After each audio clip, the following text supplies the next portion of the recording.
fun. My team's playing your team. It's only spicy because if my team wins, they're gonna shoot your team. Welcome to Election Night on HBO's official Succession podcast. I'm Kara Swisher. This week, the Roy sibling drama may very well decide the next president of the United States. If I lose, I want it correctly characterized as a huge victory. Fuck you. This is about the future of the country. So glad I didn't drop out. It just makes an election so much more interesting when you're in it. Today, we're diving into the fever dream that is episode 8 with none other than series creator Jesse Armstrong.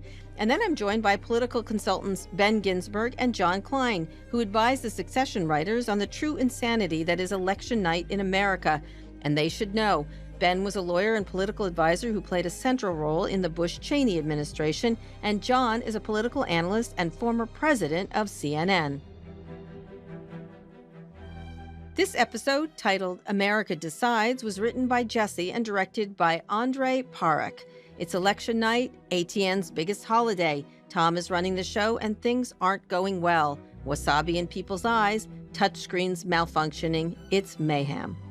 Plus, the election gets hairy when a fire in Milwaukee destroys pivotal ballots. So much happens in this episode that it's much easier to just say where things end up. Kendall and Roman and Tom call the election for Mencken. Shiv is left devastated for many reasons. Petty sibling rivalry deciding the fate of the country? I shouldn't be surprised these kids did not get hugged enough. But boy, I am so disappointed. Information. No guarantee. Greg, it's like a bottle of fine wine. You store it, you hoard it, you save it for a special occasion, and then you smash someone's fucking face in with it. Joining me now to talk about this very upsetting episode is series creator Jesse Armstrong. Oh, hey, Kara. Glad to be back. Let's start with the season is leaning heavily into the power of the Roy family and especially of ATN in national politics. At what point did you know you wanted this final season to lead into a presidential election? Always wanted to do a presidential election, so it's just been a question of when.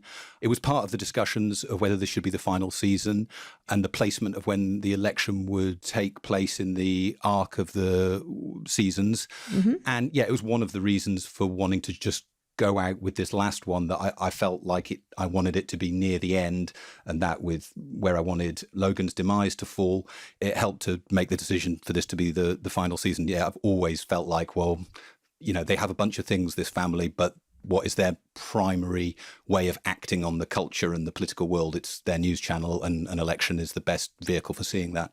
It certainly calls to mind the Murdochs and the Fox News when they did that, which went the other way, right? When they turned on the Republican figure in that case. In Arizona? In Arizona, yeah. Yeah, I guess. And, you know, we use real life analogs and we think about them a lot, but we hopefully don't slavishly follow a jumping off point for what we want to do in this fictional world. And I guess it's just a curiosity. One, it's a curiosity of the American system, of which there are a number, that the news organizations have this outsized role in calling the election, right? It's not, you're not hearing the election result, you're hearing news organizations predicting the election result. And that's an interesting pressure point that they have on the system. Right, absolutely. And then it matters. It mattered a great deal in Arizona. And here, it's the election is derailed by a fire in Milwaukee that burns a bunch of ballots, presumably for the Democratic candidate. Where did this idea come from? Because it takes the opposite tack, because nobody knows what to do in this situation. Yeah, so we were looking at scenarios in which the call becomes incredibly important. Mm-hmm. And we had some brilliant consultants with whom me and the team talked through a bunch of scenarios in which it would not be entirely clear what should happen. You know, some dark things have happened in American politics in recent years. It's pretty clear what the outcome after January the 6th should have been in a constitutional sense. I guess we were keen on finding a situation which be more unclear, like what is the right answer to this? And there are competing arguments on either side, which makes the position of the news organization so crucial. Right, exactly. And they did, in calling it, it does have an impact. It's a totally plausible situation. It could happen. Absolutely. Where did that come from, the idea of burning ballots?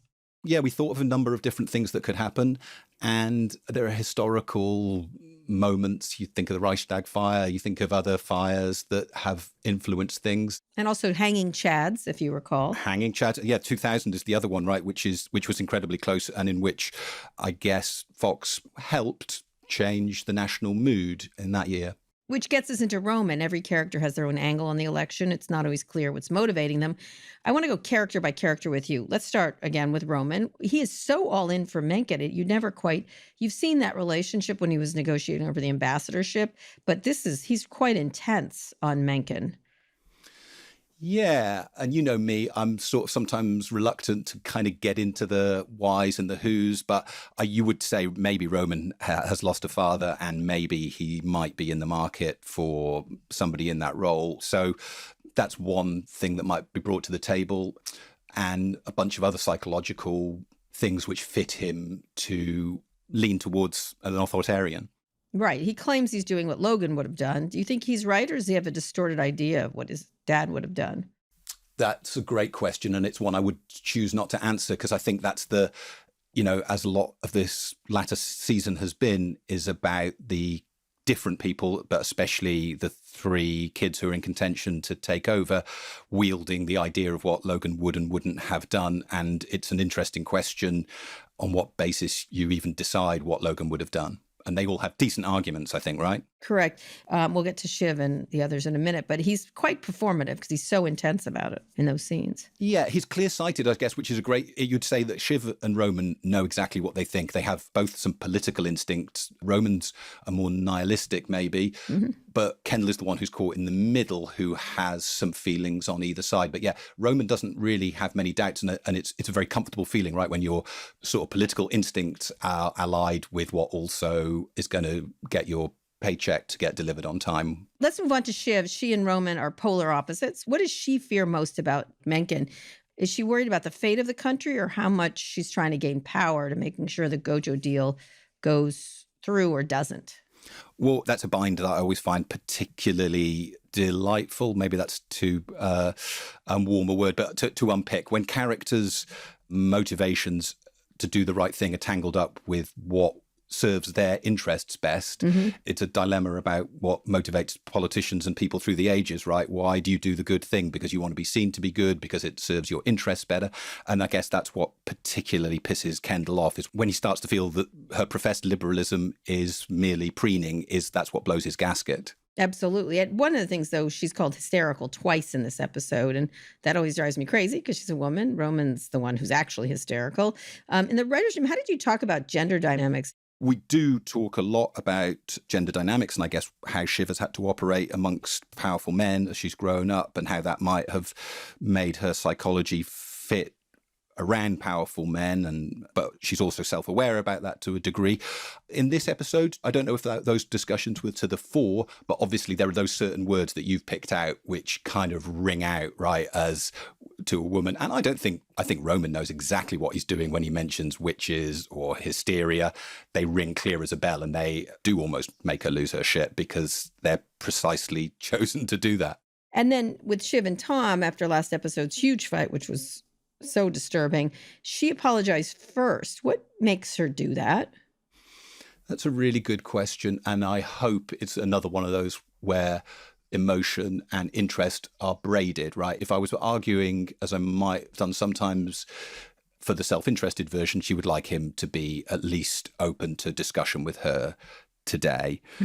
On the other side of it, well, on a very practical side, she needs to tell this guy pretty soon that she's pregnant. Why does she do it now? This is kind of a busy night. I think maybe at least whether she knows it or not, is part of the problem in doing it tonight. May also be a attraction in that I guess she's one of the more emotionally literate characters on the show, but does she really want to talk it all through with Tom? I guess you would say if she does, she has chosen a pretty inopportune moment to tell him. Yeah. Oh, by the way. Yeah. And of course, he's skeptical about whether the baby's real, which really got to her. Her face, just collapsed. Why is that his first reaction? It's not something most people lie about. No. Why is it? I think, honestly, and you're leading me down into talking about the characters and their motivations much more than I normally do. So this is a very good interviewing and bad interviewee-ship. But I think he is playing for time, honestly. I don't think there's a scintilla of doubt in his mind. I guess it's a mixture between playing for time and also a fuck you to somebody who's withheld this rather important news and then deployed it on the most busy night of your life. That would be my guess. But I'm open to suggestions. I think he doesn't believe her. You do? Okay. He doesn't know what she's capable of. Fair dues. I was like, wow, he doesn't really actually believe her. Maybe that's true. I don't think he was trying to hurt her. I didn't think that was his first instinct, that she's a liar. Yeah, okay, maybe you've persuaded me. Come into the writer's room next time. So his mind is all over the place in this episode. He bears a lot of responsibility as the head of ATN. Yeah. But he also doesn't make the final decision. But he has some great comedic bits around that, like when he demands that Greg bring him coffee. Let's listen to that clip. Greg, I have to be clear. I have to. If I get drowsy and I miscall Colorado, instability, right? Then the U.S. loses credibility.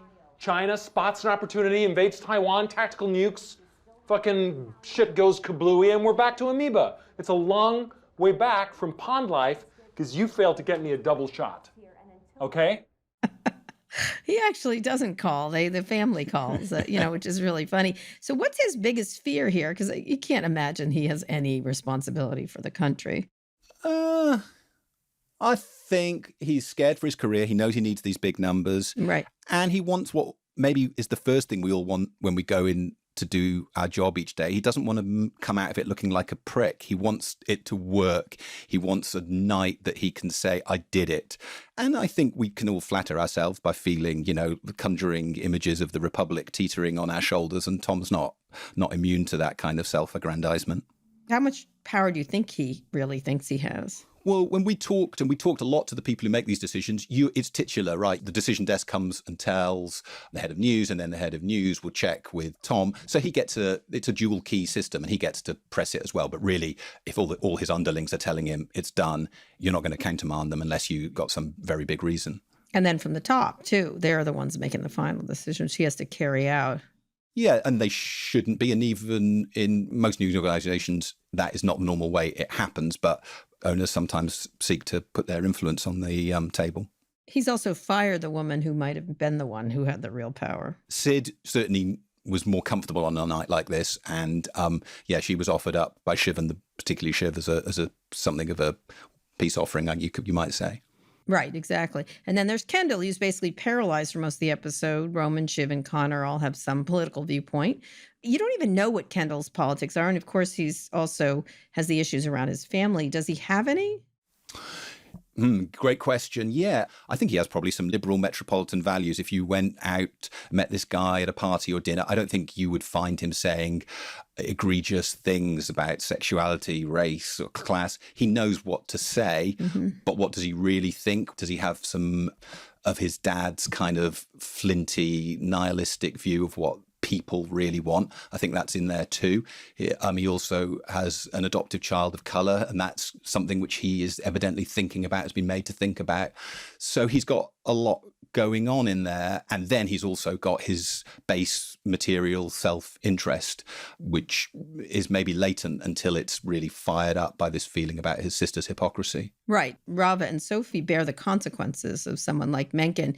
Did you think he realizes the danger he puts his kid in, or does he care? I'm reminded that just the Montana governor just signed a bill, anti-trans bill, and his son, who's 32, uses he and they pronouns, urged this governor not to do so. Talk to me about that, because he knows, he does feel worried about this for sure. The most generous interpretation would be it's always difficult for us as human beings knowing when the moment is, when the thing is happening. And, it's worth restating in this episode, they don't elect the president. The president will be elected by the, electoral college after a legal fight, which is not over at the end of this episode. Sure. So we've always usually got some kind of barricade to hide behind and throw up our hands or wash our hands, as Shiv says, and say, look, this is what I had to do.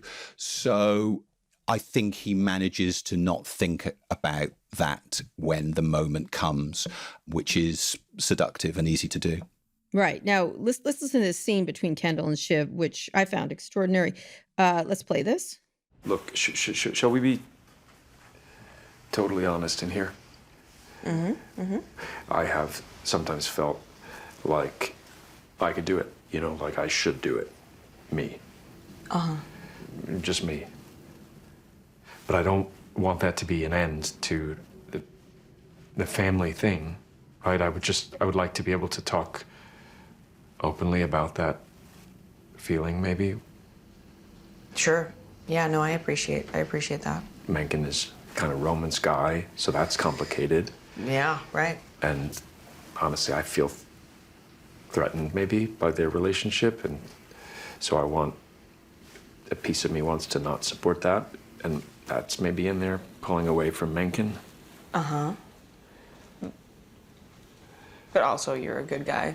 Well, I don't know. Sure. Thank you. you. Are. I don't know. No, essentially, you're a good guy.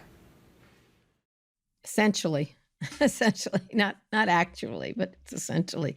Talk to me about writing that scene. And is that important to Kendall to think of himself as a good guy? Oh, yeah. I think that's very important to him. Yeah, it's one of those scenes that I like where there's a lot going on and where one's true essential humanity and the character's desires are braided in a complicated fashion, and you can hear in Sarah's brilliant performance how uncomfortable she is knowing that she's both telling the truth and lying at the same time. She's trying to get the end that she wants, and to do that she needs to deploy a lie. And Kendall is being, I don't know, amongst the most frank we've ever seen him, and I don't know whether you would think that, you know, he's sort of withered into truth by being, you know, like the wax melting away in the heat of this situation, or a more cynical interpretation that he knows that you accumulate capital by apparent vulnerability and honesty. I wouldn't put the final marker on what he's doing, although he sounds like he is trying to be genuine at that point to me. So I find that fascinating when you're trying to grapple with what to do and there are conflicting impulses. He's, of course, never doing it because Mencken's terrible. It's because he's Roman's guy, right? And he tries to admit it. Yeah. Another perfect example is how the Roy sibling dynamics are impacting national politics when Kendall and Roman have that steak versus chicken discussion. It reminded me of a discussion my brother and I had over, there was a restaurant that would give boys 2 desserts on one day. It was always, it's boys' day. Boys get 2 desserts, girls get 1. But it was never girls' day when we went there. Oh, that's bullshit. And I said to my brother, you can't take 2 desserts. You have to refuse and say, we need to have a girls' day. And he was like, well, I wanted 2 desserts. And I was like, you horrible person. So tell me about writing that scene. It's very different than the way Kendall and Shiv open up. It is about, he wanted steak and Kendall wanted chicken. So they always had chicken. I like remembering they're a family and that sometimes they can be talking about national politics, and sometimes the cudgel that comes to hand or the emotional rationale behind an argument is something that goes back all those years. And I think, you know, Roman feels like, you fucking thwart me, you two gang up and you protect. And I think that's what he finds particularly irritating. And maybe it's an impulse politically in the country of people being told what to do by people who think they know better is very irritating to the person who feels they're being patronized. And Roman's had a belly full of that in his life. Right. Absolutely. And you don't even know what Shiv wanted. Did she want salmon? I don't know. That's true. 2 puddings. 2 puddings. Exactly. Never got them. My brother, he traitor. Anyway, when Kendall learns that Shiv is working with Mattson, he immediately shifts. Like, I mean, that's what it's all, again, it's not about policy. So why is this the thing that pushes him over the edge? Well, he can tell when she talks to him, he realizes it wasn't quite right the way you were acting before. So I don't know whether he knows but it all fits. And I don't know if we've talked before, you and I, about the thing we had from the writer's room that was mentioned about Federer, like Roger Federer, the tennis player, early in his career having all the right shots but not knowing when to play them. And that's something that we always thought about for Kendall, and that he's somewhat adept and he can do some politics, some finance, some presentation, but he sometimes lacks the knowledge of what to do when.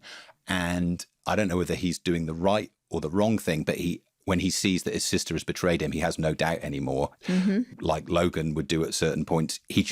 That's what we're doing. Fuck you. And so he gets a dead certainty from that feeling of betrayal, which is intriguing. The episode ends with Mencken's acceptance speech, although he hasn't won yet, really, technically. How much did you want to differentiate Mencken from Trump, and how is he different? And also Justin Kirk doing it after Angels. I saw him in Angels in America. I'm like, him? That's a heartbreaker. No, yeah. he was so good. He was such a good man, and now he's terrible. Terrible man.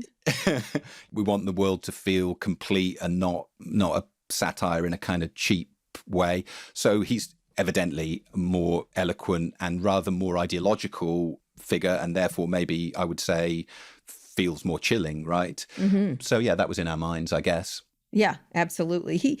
Shiv says that he doesn't just say the bad stuff, he believes the bad stuff. And you hear bits and pieces of it in the background, which I think is the best part. Like he'll say some terrible anti-immigration thing while they're talking. So what's the difference between power plays, which these kids are doing, and true belief? Yeah, what is that difference?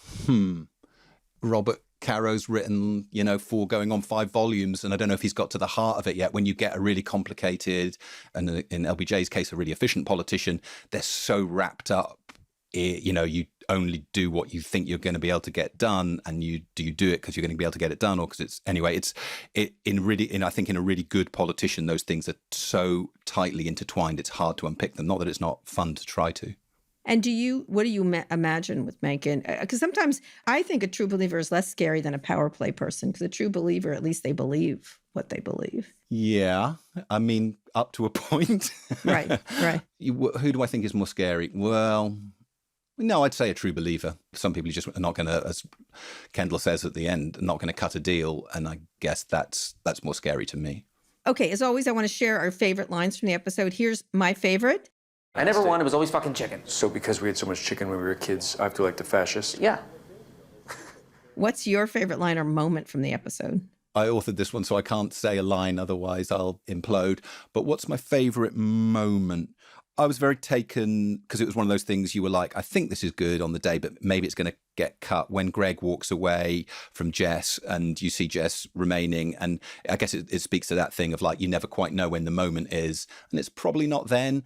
But if it's any moment, it might be that one. And these things slip by in the night and you don't quite realize it. Yeah, her face was interesting. And she was trying to get him without explicitly. Of course, he never is going to, because he's such a... You're so tough on these characters, Kara. Give them a break. They're just trying to do their best. Yeah, right. Yeah, he's definitely not trying to do his best. What's it called? What is he's like a quisling? Quisling is the word I'm looking for. But her face is just, that she's even trying is kind of interesting. Anyway, it was a great episode, a little terrifying. We'll see what's going to happen in the next one. Thank you so much for coming back on the podcast, Jesse. Thank you very much. Now it's time to get into the real world of Succession with 2 political consultants who help Succession writers create this episode. I want to welcome these guys to the podcast, Ben Ginsberg and Jon Klein. Welcome to the podcast, both of you. I want you each to introduce yourselves and give just a short background so people understand where you're coming from. Why don't you start, Ben? Well, sure. Thanks for having me. I practiced election law for 38 years, representing presidential candidates, congressional candidates, state candidates, was involved in the Florida 2000 recount and other various election mashups over the years. And so it was great to be able to talk to the Succession folks about these episodes. And Jon? I have been back and forth between traditional media companies. I was president of CNN and executive vice president of CBS News, where I oversaw 60 Minutes. And in between all that, launched several streaming startups and an AI platform for media that we sold to Apple a couple of years ago. And here we are today. Here we are today. So when you were brought on as consultants to the show, what were you asked to do specifically? Why don't you start, Jon? You know, I was on set a few times and certainly very intensively during episode 8 this season, but the main role, I was never in the writer's room. The main function was blue skying at the end of every season about where the next season could go. Mm-hmm. And then as Jesse and the team shaped out what they were thinking about, they would send those thoughts around and invite us to critique what could never in a million years happen, what's plausible, what else could happen, et cetera. And then as the writing got underway, the writers, Jesse and the others, would reach out periodically to ask, well, okay, we're thinking about a scene where, say, Tom has to get advertisers back on board after Kendall blows up the whole cruise ship scandal, what would he say in that meeting? Who would be at that meeting? Where would that meeting take place? Would there be food there? Would there be, et cetera, et cetera? And then they would send the drafts of scripts. And mind you, there were 20 drafts of every script, but you'd read all the scripts to look for specific lines that didn't belong or felt wrong, make suggestions, or look for things that should have been there that weren't. And what about you, Ben? Well, I got calls from Jesse and from Frank Rich, who I'd known from other projects and areas, said, we may want to weave in something about a presidential election. What are the possible scenarios? So they had a young, talented writer named Justin Geldsaler call me, and we had a fun time talking through scary election scenarios. Fun times, Ben. Good, great times. Yeah. This is the way I live my life. And in early September, Justin said, well, we've selected one of these scary scenarios. So now help us plot it out. So we talked about the specifics of Milwaukee and what transpires there. And then it was an iterative process. There were a bunch of emails with questions that they had as they were developing the script. Give me an example. Oh, one of them was, how does Milwaukee count absentee ballots and what would actually happen if there was a fire in Milwaukee? So I got Justin on the phone with Claire Woodall-Bogue, who is the elections director for the city of Milwaukee, and we got physical space in which they count ballots and what the warehouse would actually look like and what procedures they would follow. So it all played out. Like John, the scripts kind of kept coming. So Jesse and some other writers are British. John, how many of the questions were peculiarities of U.S. elections? There were a number of those. The British aspect would creep in the form of little Britishism expressions that they would throw in. And you still see some of these creep in. They say, yeah, a lot, where we would say right or okay, or they say, shall we go to the other room? And they said that a lot. And so you'd be on the lookout for those. But there weren't that many. They had their arms around the U.S. electoral system pretty well. What was the question for you? What was a particular question to you? Oh, they had, the touchscreen malfunction that we saw. What might happen? What might go wrong? What would they do in that case? Right. Down to when we were on set, the ATN anchors showed up and nobody was in a red tie. Right. And if you watch Fox on election night, they're in red ties. Yes. Have you ever had a screen malfunction? Oh, that never happens on 24-hour cable. Oh, yeah. No. What you're always counting on is that there's just so much that you're putting out there that there's always someplace else to go while you fix the problem, which is sort of what they do here. Right. So we get to see both Mencken's and Jimenez's campaign headquarters. Ben, you've been inside of rooms a lot like this. You were central to the Bush-Cheney campaign in 2004. What did you tell the Succession writers about what it's like for these presidential candidates on election night? Yeah, they portrayed it really well. I mean, when the presidential candidates are in that position, they and their staffs are just walking on eggshells the whole time. And so what I thought was really well portrayed was the way the candidate is generally in a bubble with his family because he doesn't want to hear from all those obnoxious aides that are telling him things until he absolutely wants to know the results, and then a small army is summoned. So when a character would go into the room where the candidate was, the way people would separate, the way there were piles of food, the way the candidate and his Secret Service detail would sort of dance around to be sure the protectee was in fact protected, was all really real, the layers of security to get in. Right. I have to say, the creative team was really obsessed with authenticity down to that level of detail. And, even how would they tell Tom that there was a live shot ready to go? What words would they use? Right. Also, the bodega sushi. Yes.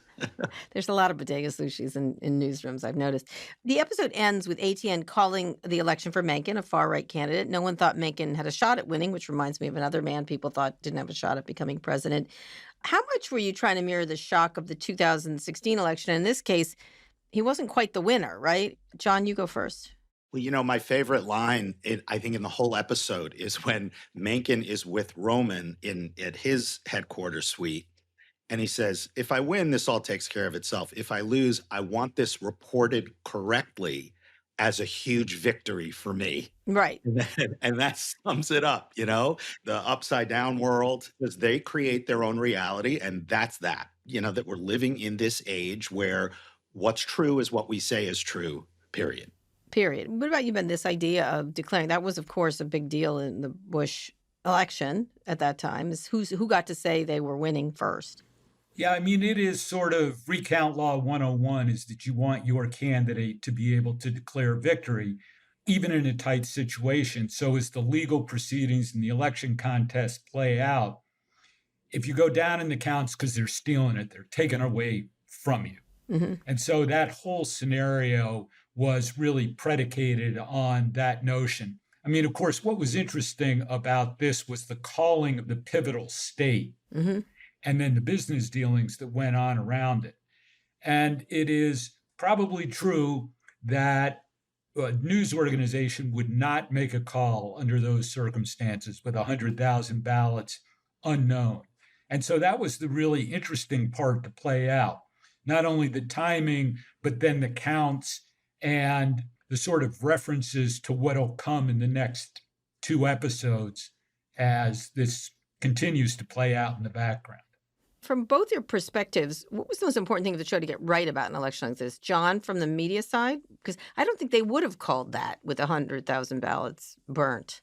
No, I mean, it's not theirs to call until there's something concrete to call. There was nothing to base that call on. But I think what was so interesting was you saw the chilling effect of corporate interference on editorial, and you see how Darwin, their decision desk guy, folds at the critical moment. Right. And you see how Tom goes from, at the beginning, he tells Roman, hey, this is my call, not yours. But in the ultimate scene where they decide we're calling it, Tom literally says, well, look, this is your call, not mine. It's that slide when there are no more guardrails. Right. And it shows you how we're living in a time where the rules-based international order is coming into question, but the rules-based editorial or journalistic order is also coming into question. Right. What about from the campaign side, Ben? You want them to call it, right? Or you don't? Well, if you're Mencken, you certainly wanted them to call it. So the writers were incredibly stout in being sure that factually this all played out. So the way the numbers got reported on election night, so you would have enough ambiguity about who won the state and how many were still outstanding or burnt in Milwaukee, was really interesting to see. So what was important to get in is that what's called on election night is not the official count. The state's certification of the votes doesn't come in Wisconsin till December 1st.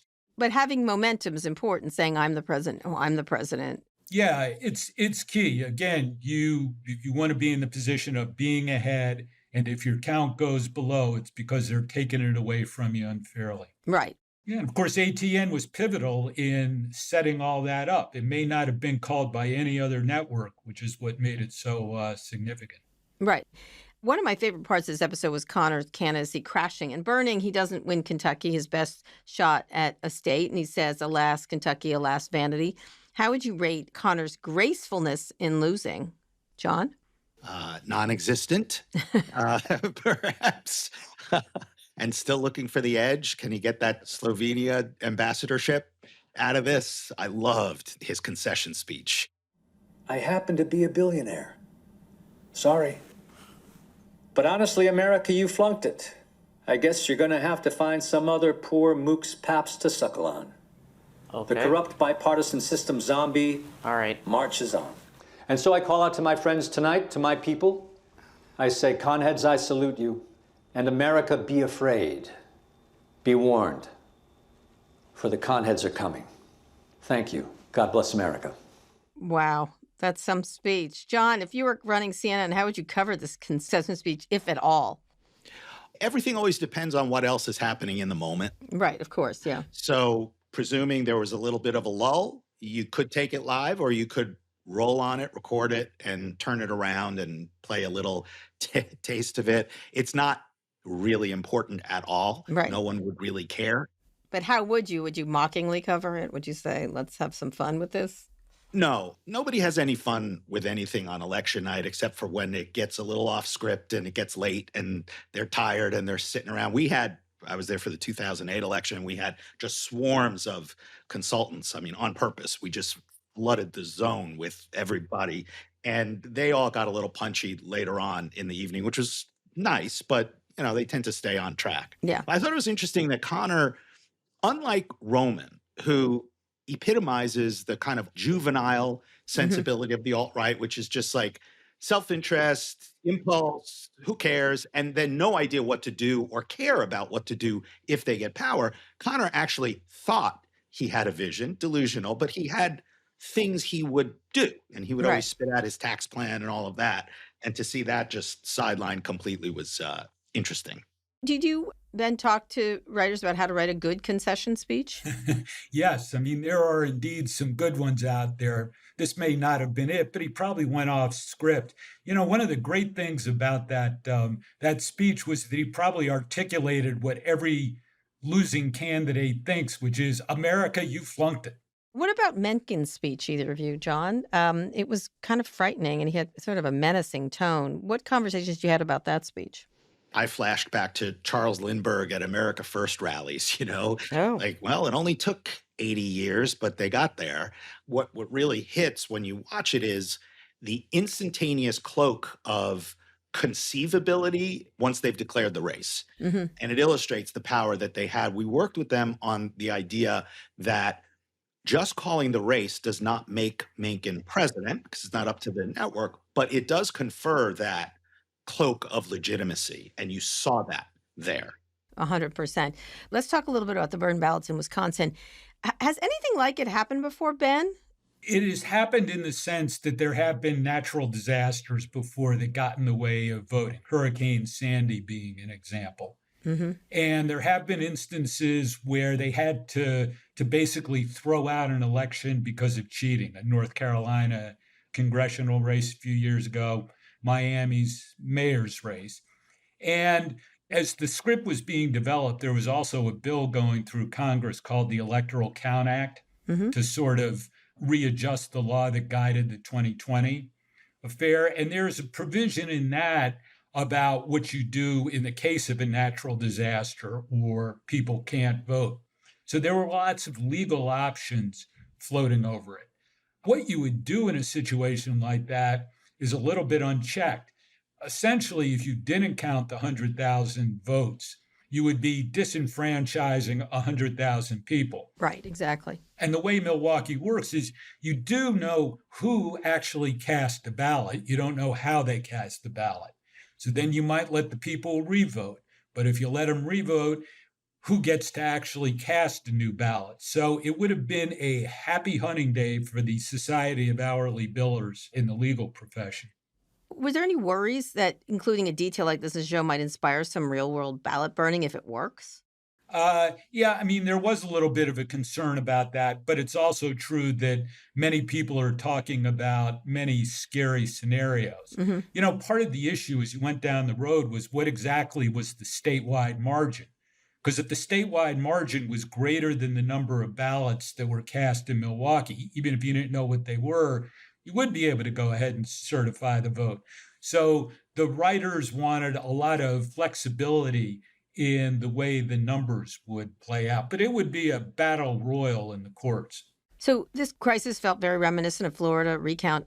You have to be careful in covering this, right? Because you don't want to prematurely say what's happening before you know. Yeah, the ghost of that 2000 election still haunts newsrooms everywhere, especially in cable news. That is a scar that is still visible, and they become, to their credit, they become super careful about what's reported and not making the wrong projection, but it would certainly have them on the tenterhooks that you saw in this episode. They understand the stakes, not only for the Republic, in fact, to a lesser degree for the Republican, to a greater degree to themselves, to their organization, their brand. Well, it seems like their brand matters and their business matters more than the election itself. Although you're conscious of the impact on the world. I mean, this is a consequential decision. Well, Kendall is, and yet he still makes the decision, right? And Roman isn't. You know, for a guy who's been so scattered this entire series for 4 years, he suddenly laser guided from the very beginning. Remember in that early scene in the conference room where he says to Kendall, this is the day, man. This is the day of maximum leverage. And he gets that. And if you're not encumbered by scruples or ethics, you can do anything and you can accomplish anything you want. Which he does. They end up calling Wisconsin Macon on Roman's orders. Let's listen to that. On what precedent? By what authority? By the power of me, the CEO of Waystar, telling you what to put on the telebox mouth people. I don't think we can do that, guys. I think we can do it, Dar. If we call it, and the others went his way. Right, well, look, there are still outstanding states. There's Michigan, Ohio, Georgia, Arizona. It's really not that big a deal. It's one state. I'm worried it's not a decision that I could necessarily... Yeah, thank you. And everyone respects you, Darwin, but this isn't actually a numbers thing. I mean, the Wisconsin Elections Commission, the Milwaukee Election Commission will go to court, and the camps will litigate it, and it'll be a jurisdiction fight that I think Macon might shape. But you know, I can't just. That's great. But I'm just gonna say we're good, and that's on me. The votes that exist have been tallied, and that gives Macon the state. But you don't make the call. I make the call. We're gonna make the call together. You can't make the call till I make the call. Okay, so I'm not gonna make you do anything. So who does get to make the call in reality? Who is the power here? Is it data guy? Is it the head of the network like Tom? Is it the owner? Each of you, John first. So at CNN, given the fiasco of 2000, in the subsequent elections, they decided that the president of the network would make the final call. So that was me in 2008. And my bosses told me, look, it's going to be you. You're not going it's all you, man, you know, which was pressure and was a pretty straightforward decision. But we rehearsed the choreography of this. And look, I'm not a mathematician. I was a history major, and I wasn't steeped in every precinct the way that our decision desk was. When our decision desk told us it's Obama, and we're pretty sure of it, we just double and triple checked. And then all eyes were on me in that newsroom. And then I gave the thumbs up and we went with it. If something sounded wrong, if it sounded like they were rushing into it, or there was something there were a couple of key precincts that they weren't positive of, I would have said, let's just wait. There's no prize for being first. Nobody remembers who was first. Well, they kind of think there's a prize for being first, right? Yeah, but you have to work against that as an executive. From the beginning, we just always sounded the message of let's be accurate, let's not be first. It's foolish because viewers can only watch one network at a time. Right. So no one knows if somebody else reported, but certainly back in those days now, of course, it would flash across. Yeah, I switch between all of them. But Ben, do you want to force them to make a call? Is that very powerful on an election? Yeah, you do want to force that. I mean, one of the things that was absolutely accurately portrayed is the way campaigns do talk to the news organizations on election night, feeding them their numbers, feeding them their spin on where the trends are going. And, you know, it really all goes back to 2000. And after Florida was called the first time for Al Gore, and the Bush campaign got on the phone right away and started talking to the networks and saying why the projections were wrong. And that gets into the data geeks like trading numbers and looking at trends and key precincts, so that as things evolve, the campaigns are really trying to shape the decision. Sure. Which is why you keep the reporters away from the decision desk people. So the reporters spend the night on, phones to their ears, glued. I have a vision of Gloria Borger running around back, in the hallways at CNN, fielding multiple calls from everybody working her, and everybody else is getting that too. Yeah, and the campaigns know who's actually making the calls, and it's not the reporters. And there are rapport, in good campaigns, the rapport between the people actually making the calls and the campaigns is not a election day phenomenon. It's developed over time. So I was interested by the fact that Shiv, Kendall, and Roman weren't allowed to be on the news floor during the election night. Normally, management wouldn't even be allowed in the building. Is that right? Yeah, upper level management like that. I was, my office was 2 feet from the studio floor, but even I didn't wander around there. I mean, I had editorial responsibility for the network, so I could have been there, but certainly my bosses, all the corporate people stayed far away. They weren't there. They weren't there. But who can force the policies if they show up? Well, you'd take a run at it if you were the president, as Tom does. I mean, I think they got that very correct, where Tom just tries to enforce the rules, so to speak. But really, at the end of the day, if they really wanted to force the issue, there's nothing you can do. Absolutely. So at the end of the episode, Roman says they're just making a night of good TV. I want to know, this is the last question, John, you finish up, in our current media landscape, has politics just become a form of entertainment, as Roman's talking about? A night of good TV?